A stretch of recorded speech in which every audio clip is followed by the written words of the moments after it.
नमस्कार मित्रों, 10 देश यात्रा में अभी हम लोग खड़े हुए हैं स्टील ब्रिज पर। और ये ब्रिज अभी टेम्परेरी बनाया गया है क्योंकि महाकुंभ आयोजित है प्रयागराज में इस समय। और जिस ब्रिज को बनाना था, ये जो ब्रिज आप देख रहे हैं मेरे पीछे, इस ब्रिज को बनना था पर ये ब्रिज कंप्लीट नहीं हो पाया। कई सारे कारण थे, इसमें जो सबसे बड़ा कारण था वो था इस बार जैसी बारिश हुई, और उस बारिश की वजह से इतना ज्यादा पानी इस क्षेत्र में था। बाढ़ बहुत दिनों तक रहेगी। नॉर्मली बाढ़ सितंबर के मिड तक खत्म हो जाती है, पर इस बार बाढ़ का असर नियर अबाउट अक्टूबर के फर्स्ट मंथ तक रहा। और जब इतना बड़ा एरिया बाढ़ में डूबा रहता है तो कंस्ट्रक्शन का जो काम रहता है वो काफी हद तक रुक जाता है, धीमा पड़ जाता है। इस वजह से इसके निर्माण में देरी हुई। अभी का जो प्रयास है, इस ब्रिज को मार्च या जून तक में कंप्लीट करना है। दुनिया का सारा सुख एक तरफ और चाय का सुख एक तरफ, चाय और मेरी गाड़ी।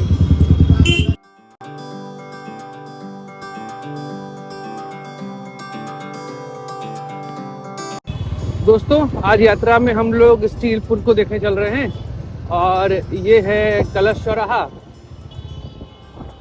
यहाँ से एंट्री हो गई है, वैसे पुल अभी पूरा बना नहीं है, तो हम लोग यहाँ से एंट्री ले रहे हैं और आगे जाके ये स्टील पुल में मिल जाएगा। और फिर हम निकलेंगे सीधे मलाखरहर, या जिसे नॉर्मली प्रयागराज की भाषा में मलाका कहा जाता है।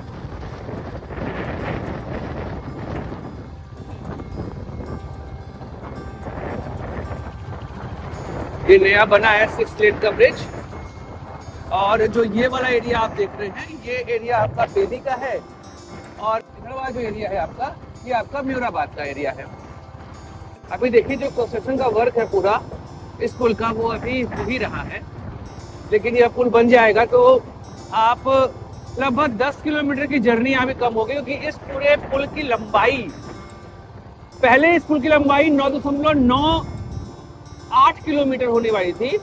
लेकिन बाद में क्या किया गया कि लगभग 400 मीटर की लंबाई और बढ़ा दी गई है इसकी।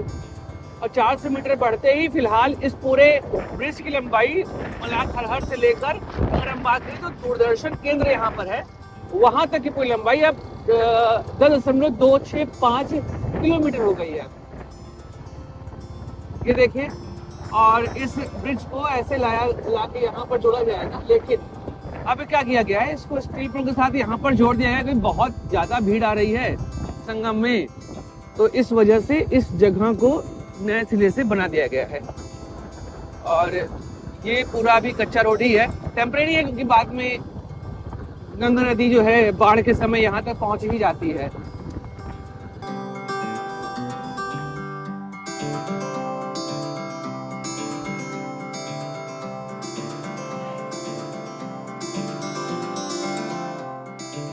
पूरा अभी ये कच्चा रोड ही यहाँ पर बना हुआ है, और ये कंस्ट्रक्शन का पूरा सामान यहाँ पर देखिए। वैसे ये जो पूरा एरिया है पहले कछार हुआ करता था, तो इसके अंदर से ही जगह बनाकर रोड बना दी गई है। और बहुत सही बात में आप समझिए कि बहुत कम हुई डिस्टेंस, और जाम में फंसने की जो प्रॉब्लम है ना, वो भी बहुत हद तक सॉल्व हो गई है। क्योंकि फाफामऊ का जो पुल यहाँ पर बना हुआ है चंद्रशेखर आजाद सेतु, वो सही मायने में 2 लेन का भी नहीं है। मतलब जिस समय उसको कंस्ट्रक्ट करवाया गया था, क्या दिमाग रहा होगा प्रभु ही जानते हैं। लेकिन अब के हिसाब से ना वो पुल बहुत ज्यादा छोटा है। इवन शास्त्री ब्रिज जो कि गंगा नदी पे झूसी के पास बना हुआ है, वो वाला ब्रिज ऐसा है ना कि वहां पर अभी भी 4 लेन का ब्रिज है वो, लेकिन इस ब्रिज को पता नहीं कैसे कंस्ट्रक्ट किया गया, और अभी के हिसाब से वो ब्रिज बहुत छोटा हो चुका है, बहुत ज्यादा छोटा हो चुका है। अब नॉर्मली लोग जो लखनऊ जाने वाले हैं, प्रतापगढ़ जाने वाले हैं, सुल्तानपुर, अयोध्या धाम जाने वाले हैं, वो लोग अब तेलियागंज नहीं जाते हैं। अगर वो सिविल लाइन से आ रहे हैं तो बेली के पास से ही, जो मैंने आपको दिखाया था कलश चौराहा, वहां से वो मुड़ जा रहे हैं बाएं हाथ, और इस पुल पे आके सीधे इस कच्ची रोड पे निकल रहे हैं। और इस कच्ची रोड पे निकलने के साथ ही वो कहाँ जा रहे हैं, वो सीधे लखनऊ निकल जाएंगे या अयोध्या धाम निकल जाएंगे।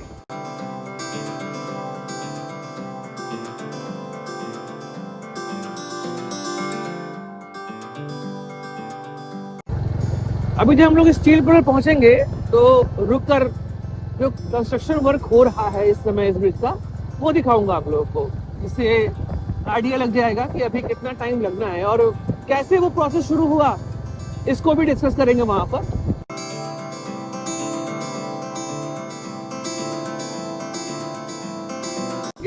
वहां पर इस पुल के बाद में आपको कर्जन ब्रिज और चंद्रशेखर आजाद सेतु दिखाई देगा और वहीं पर रसूलाबाद घाट, जिसका वीडियो मैंने अभी आप लोग के लिए पब्लिश किया है और वहां का पूरा इतिहास इस वीडियो मैंने आपको बताया।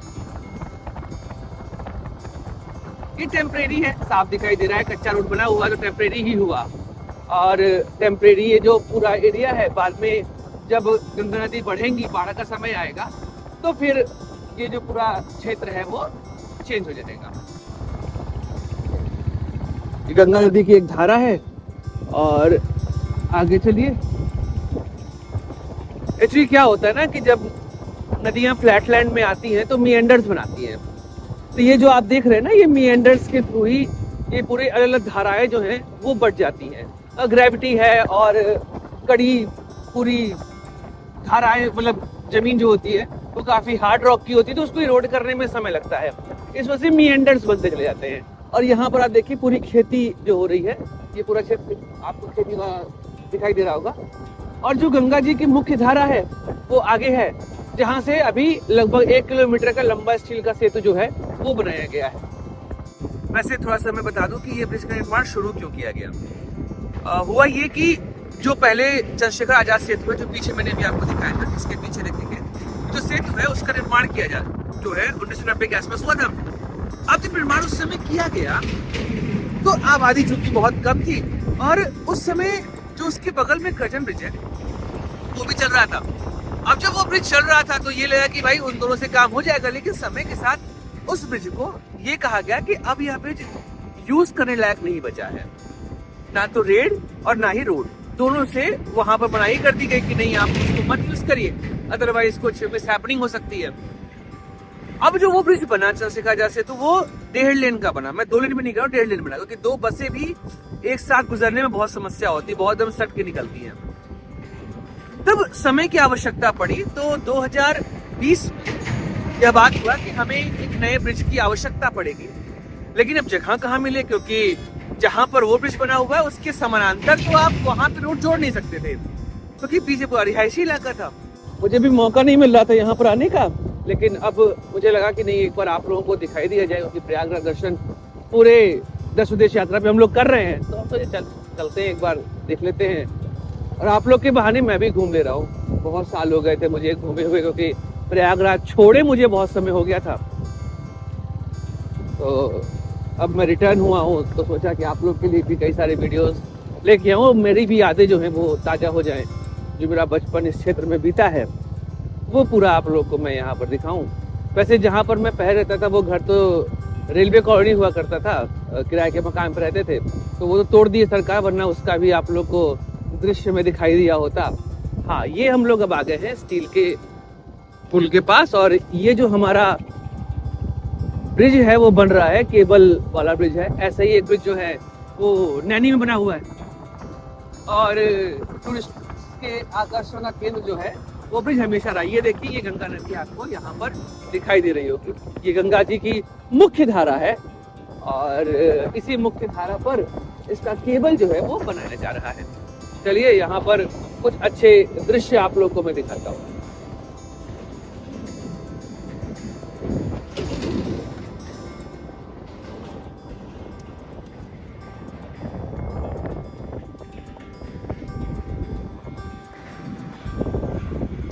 अब आपको ये पूरा क्षेत्र जो है वो दिखाई दे रहा होगा, और सामने अगर मैं जूम करूं तो ये जो आपको 2 ब्रिज दिखाई दे रहे होंगे, एक ब्रिज जो है वो रोड ब्रिज है जिसे चंद्रशेखर आजाद सेतु कहते हैं, और एक आपका कर्जन ब्रिज है। और यहाँ पर आप देखेंगे ये कंस्ट्रक्शन हो रहा है केबल ब्रिज का। इसी ब्रिज की मैं बात कर रहा था कि ये ब्रिज जो है 6 लेन वाला है, और इसको बनने में तो वैसे कहा गया था कि नवंबर में पूरा हो जाएगा, पर फिलहाल अभी तक पूरा नहीं हुआ है। और यहाँ पर गंगा जी का मनोरम दृश्य आप देखिए। वैसे आप आकर यहाँ पर कुछ देर बैठिए, आपको बहुत आनंद की अनुभूति होने वाली है। पानी इस बार काफी साफ है, आपको दिख रहा होगा कि पानी बहुत ज्यादा साफ है इस बार का। और क्योंकि महाकुंभ का आयोजन है इस वजह से पानी को साफ यहाँ पर किया गया है। हवा बहुत तेज है यहाँ पर, मतलब महसूस हो रहा है कि हवा बहुत तेज है। ये पूरा स्टील का ब्रिज है, यहाँ पर आप देखिए पूरा स्टील का ब्रिज आपको दिखाई दे रहा है। तो एक नया प्लान पास किया गया और प्लान ये बना कि मलाख हरहर से हम सीधे जो मंफोर्डगंज चौराहा है उसके बीच में एक ब्रिज का निर्माण कर सकते हैं। अब ब्रिज का डिजाइन पास हुआ और 2021 में इस ब्रिज का निर्माण शुरू हुआ। 2000 करोड़ इसके पीछे पूरे लगाए गए कि 2000 करोड़ रुपए पूरा खर्चा आएगा और नवंबर और दिसंबर 2024 का डेट दिया गया कि इसी समय इस ब्रिज को कंप्लीट कर दिया जाएगा। जैसे मैंने अभी आपको बताया कि बाढ़ आ गई और बाढ़ आने की वजह से जो निर्माण कार्य है वह धीमे पड़ गया। अब जब निर्माण कार्य धीमे पड़ा तो उसका प्रभाव देखने को मिला और इस वजह से यह ब्रिज फिलहाल अभी कंप्लीट नहीं हो पाया है। रोड्स थोड़ी बहुत तक बना दी गई पर इस ब्रिज का जो मेन काम है, इसका वो अभी पूरा तरीके से यहाँ पर देखिए बचा हुआ है। पहले क्या था कि लगभग 10 किलोमीटर की इसकी लंबाई रखी गई थी, लेकिन जैसा मैंने आपको बताया कि इसकी लंबाई को बढ़ाकर दूरदर्शन केंद्र जो लगभग मंफोर्डगंज चौराहे से 300 मीटर के आसपास है वहां तक इसको बढ़ा के कर दिया गया है। कहा गया है कि भाई यहाँ तक इसको हम ले जाएंगे क्योंकि यात्रा सुगम हो जाएगी उससे। और फिर इस ब्रिज का निर्माण यहाँ पर किया गया, मलाख हरहर और मंफोर्डगंज चौराहा, वहीं पर इस समय कलश चौराहा बनाया गया है। अब एक चीज यहाँ पर है कि इसी रास्ते से अब आपको मान लीजिए कि आप प्रयागराज आए हैं तो सिविल लाइन से आपको तिलेगंज के माध्यम नहीं जाना पड़ेगा, आप सीधे मंफोर्डगंज से बाएं हाथ लेंगे और इस ब्रिज के थ्रू आप निकल जाएंगे लखनऊ या अयोध्या, जहां भी आपको जाना है यू कैन इजिली ट्रैवल। तो ये जो नया ब्रिज अभी जो स्टील ब्रिज आप देख रहे हैं, ये steel bridge actually temporary bridge है क्योंकि भीड़ बहुत आनी थी तो ये हुआ कि कैसे निर्माण कार्य किया जाए। तो फिर पास किया गया बजट, लगभग 20 करोड़ रुपए पास किए गए और इस ब्रिज का निर्माण किया गया। ये एक टेम्परेरी ब्रिज है, जब महाकुंभ समाप्त हो जाएगा तो इस ब्रिज को यहाँ से डिसमेंटल कर दिया जाएगा। तो अब हम लोग आगे चलेंगे और जो बाकी का एरिया है इसका उसको भी देखते हैं कि कैसे वहां पर निर्माण कार्य चल रहा है एंड देन हम लोग अपने अगली यात्रा पे चलेंगे जो कि है श्रृंगवेरपुर धाम, जहाँ पर प्रभु राम और निषाद राज की बड़ी सी मूर्ति लगी है। और श्रृंगवेरपुर का क्या इतिहास है इसके विषय में वहां पर हम लोग कहानियां देखेंगे, क्या कहानी है वहां की। चलिए आगे बढ़ते हैं।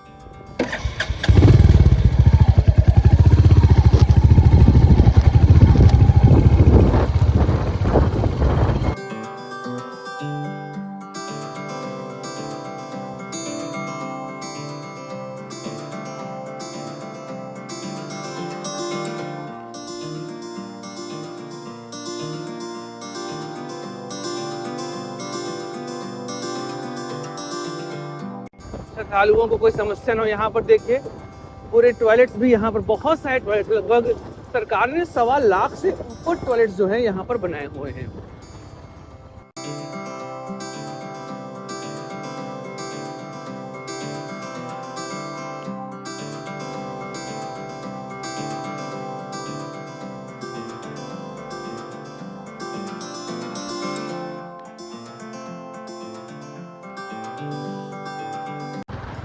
देखिए यही पे सीधे जाके मलाख हरहर के पास एक मोड़ है, वहां से घुमा के फिर लाए हैं। लेकिन ये टेम्परेरी रोड यहाँ पर दी गई है।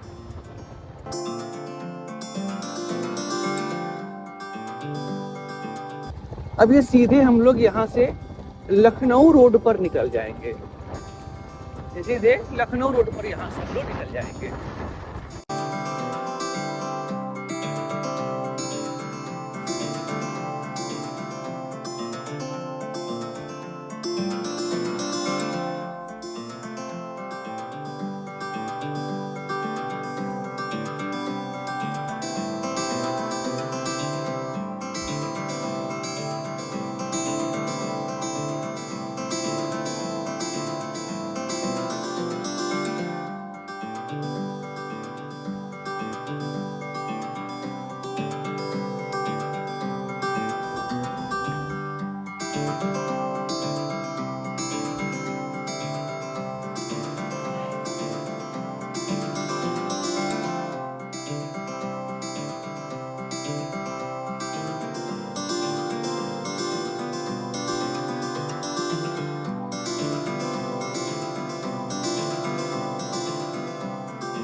ये रहा दोस्तों हमारा लखनऊ मार्ग, और यहाँ से आप बाएं हाथ पे निकल जाएंगे तो आप सीधे लखनऊ निकल जाएंगे।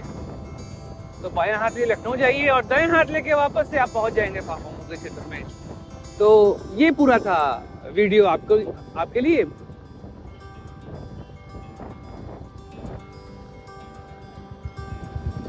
चलिए तो अपना वीडियो समाप्त करते हैं।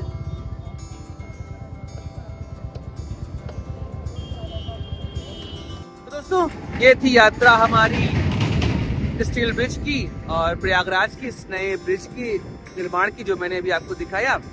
बाकी दस देश यात्रा को देखते रहिए, पूरा प्रयागराज आपको हम घुमा रहे हैं। मिलेंगे अगले वीडियो में। Like share subscribe the channel. जय श्री राम मित्रों।